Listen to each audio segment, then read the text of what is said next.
In this video, I'm going to show you how to save project in Canva. So in your Canva application, example, I was editing this one, and don't worry because it says here that Canva auto saves your work. So the first icon on the upper right, you can print these flyers directly onto your printer.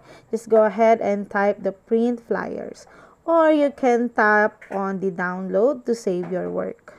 But if you want to save this as an image, just go ahead and tap on the second icon on the upper right. Once it's done saving your flyers as an image, you can go ahead and share it onto your social media account or any Gmail that you have. So the image is automatically saved into your gallery.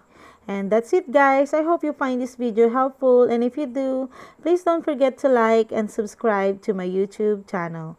Thank you for watching.